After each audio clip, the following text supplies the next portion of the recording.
Hello friend, તમારું સ્વાગત છે મારા કિચનમાં।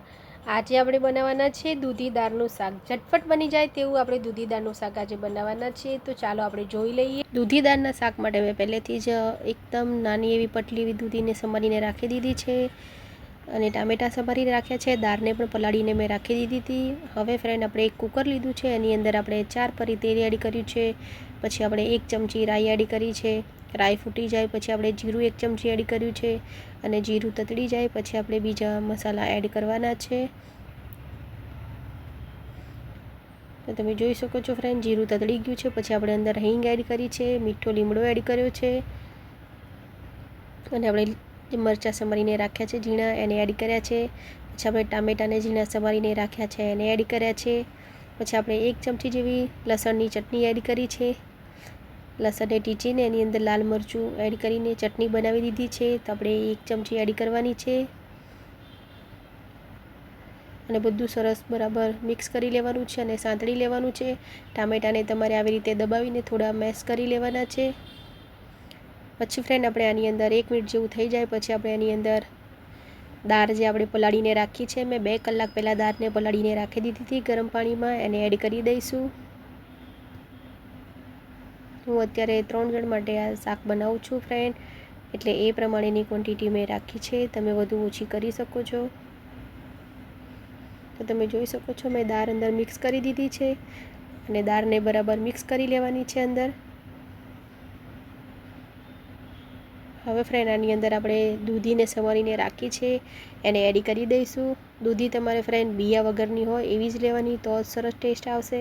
બાકી તમે બહુ બિયાવાળી દૂધી લો છો તો સારો ટેસ્ટ નહીં આવે,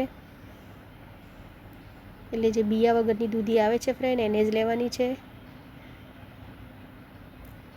અને દૂધી આપણે એડ કરી દીધી છે। હવે આપણે મસાલા કરી દઈશું। તો 1 ચમચી હળદર એડ કરી દઈશું, સ્વાદ પ્રમાણે મીઠું એડ કરી દેવાનું છે, ધાણા જીરું પાવડર 1 ચમચી, તીખું લાલ મરચું 1 ચમચી અને 2 ચમચી જેવી ખાંડ એડ કરવાની છે ફ્રેન્ડ।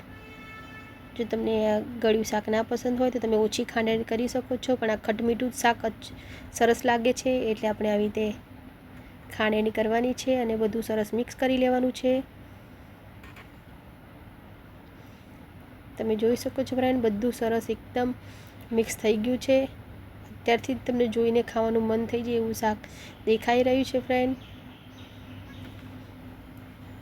તો તમે જોઈ શકો છો આપણું શાક મિક્સ થઈ ગયું છે। હવે મેં અંદર 1 કોકમનું ફૂલ એડ કર્યું છે ફ્રેન્ડ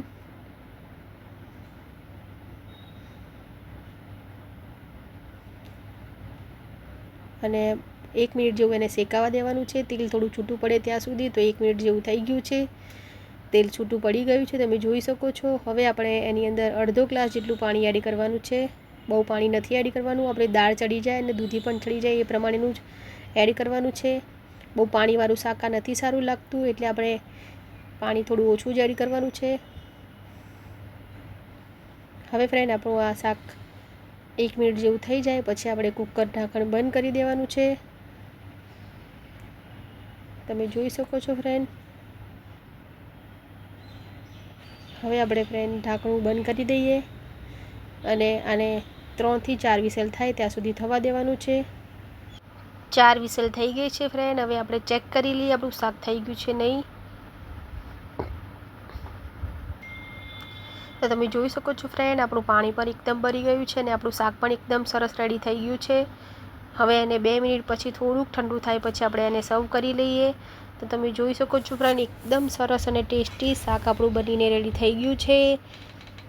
તો જોતાં જ તમને ખાવાનું મન થઈ જાય એવું શાક આપણું બન્યું છે ફ્રેન્ડ। તમને આ વિડીયો સારો લાગે તો લાઇક, શેર અને સબસ્ક્રાઈબ જરૂરથી કરજો। અને ફ્રેન્ડ કેટલાક વ્યુઅર્સ એવા છે જે મારા વિડીયો તો દરરોજ જોવે છે પણ મારી ચેનલને હજુ સબસ્ક્રાઈબ નથી કરી, તો તમે જરૂરથી કરજો ફ્રેન્ડ।